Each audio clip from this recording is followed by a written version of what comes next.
Bienvenidos a una nueva semana. Esta vez hablaremos de la organización del tiempo y de la información tan importantes para nosotros. Cuando hablamos de la información de la organización del tiempo, es entrar en un terreno bien interesante, pues porque se convierte en una habilidad. Además existen muchas interpretaciones. Por ejemplo, se puede decir que es una estrategia, una táctica, una operación, en fin, muchas cosas interesantes. Sin embargo, miremos algunas precisiones sobre lo que realmente es organizar el tiempo y la información. Básicamente, desde el autoaprendizaje se debe tener en cuenta 4 aspectos. Uno de ellos es la fluidez, otro es la rapidez, otro es la automaticidad y por último la simultaneidad. Miremos entonces uno a uno a qué hace referencia y por qué son importantes. Hablemos entonces de la fluidez. Se refiere a la continuidad de la ejecución de las actividades para aplicar la habilidad de la organización de tiempo, de tal manera que las secuencias de acciones están integradas y fluyen de forma continua, generando una unidad coherente y concreta que puede ser percibida como una única acción. De esta forma, nosotros es que valoramos la información que tenemos y asimismo organizamos el tiempo. Bien, vemos un poco la rapidez. Esta característica nos permite operar en forma inmediata.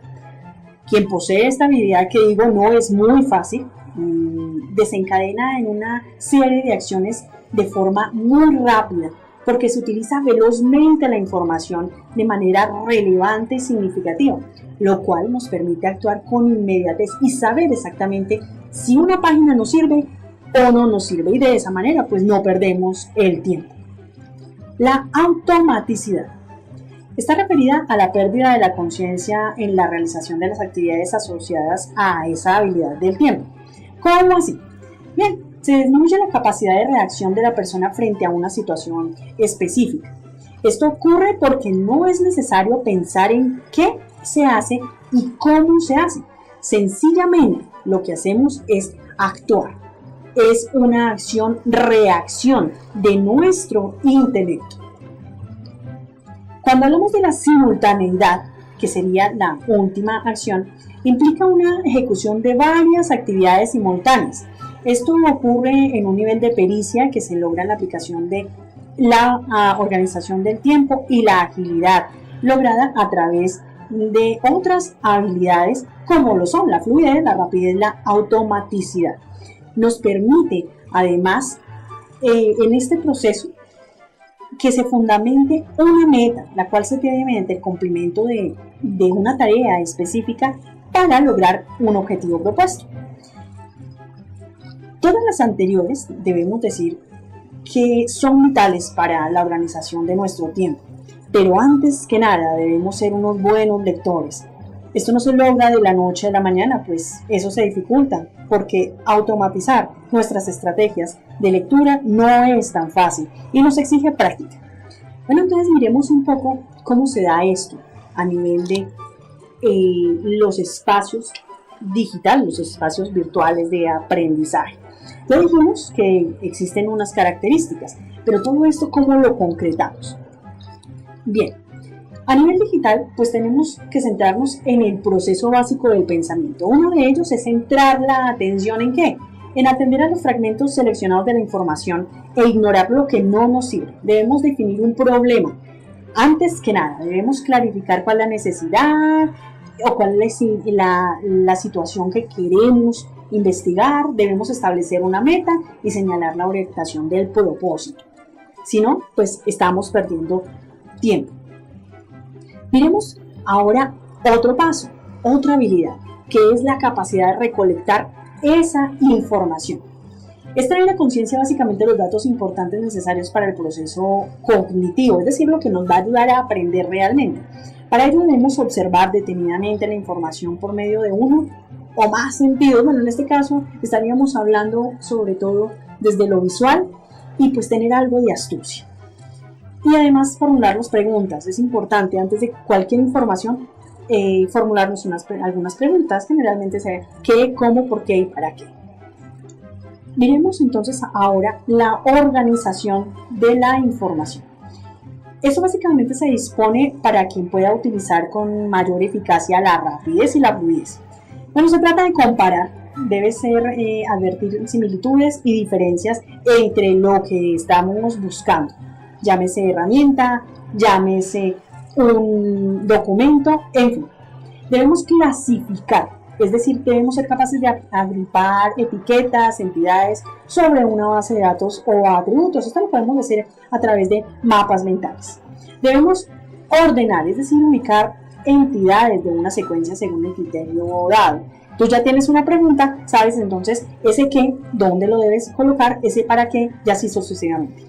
Y además se puede representar, ¿cómo lo podemos representar? A través de gráficos.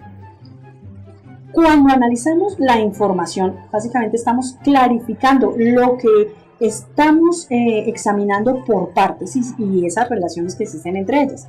Identificamos los atributos y componentes, es decir, determinamos las características o partes de algo. Identificamos las relaciones o modelos. También identificamos las principales ideas, es decir, buscamos cuál es el elemento central. Identificamos cuáles son errores. Cuando somos unos buenos lectores, ya sabemos exactamente que podemos contrastar una u otra información y decir, bueno, esta no me sirve y este autor se está equivocando. Cuando integramos información, aquí lo que hacemos es conectar y combinar información. Resumimos, combinamos esa información relevante en una afirmación cohesiva, es decir, que tenga sentido claro para nosotros. Reestructuramos, pues somos capaces de cambiar estructuras de conocimiento existentes para incorporar una nueva información. ¿Recuerdas los metaaprendizajes? Pues aquí es donde funciona perfectamente. Finalmente tenemos algo que es importante, evaluar esa información. No debemos perder el tiempo. Y cuando somos capaces de organizar la información, entonces estamos dando calidad a las ideas que tenemos nosotros. Establecemos criterios, es decir, definimos el parámetro para hacer juicios. Finalmente verificamos y confirmamos con precisión todas las afirmaciones que realizamos. Existen algunas herramientas desde la internet que nos pueden ayudar a organizar la información sobre todo. Pues aquí en esta diapositiva nos está mostrando este link, nos está mostrando algunas cosas.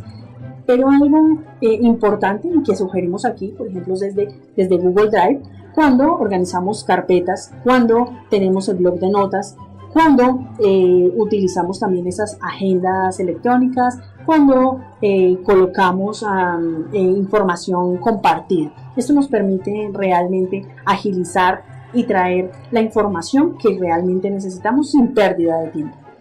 Bueno, otra es a través de la búsqueda de páginas especializadas. Aquí tenemos las de primer nivel y las de segundo nivel. Las de primer nivel se contemplan aquellas en las cuales metemos una información y básicamente el buscador nos arroja de una vez la palabra. Pero más allá de buscar la palabra, lo que debemos es buscar en metabuscadores. Estos metabuscadores realmente lo que nos llevan es a páginas que son especializadas. Aquí nos podría funcionar, por ejemplo, un Google académico. Miremos entonces las agendas electrónicas que también nos sirven muchísimo para poder organizar la información sin pérdida de tiempo y poder hacer centrar esa habilidad de la información, de la organización, del análisis, de la evaluación. Y finalmente pues tenemos esos espacios de comunicación mediada como son los chats, los foros y los correos, pero digan, bueno, si allí tienen una gran cantidad de información, ¿para qué nos sirve? En el momento en que nosotros guardamos esa información, luego la traemos, somos capaces entonces de colocarla a nuestro juicio lo que realmente necesitamos. Esta es una forma muy interesante de tejer información compartida y de organizar nuestra información de manera asertiva, porque a veces la podemos colocar incluso en los blogs. Bien, sin más aquí entonces te dejamos una bibliografía, sigue explorando el módulo y te invitamos a que sigas animadamente a realizar las actividades y la evaluación formativa.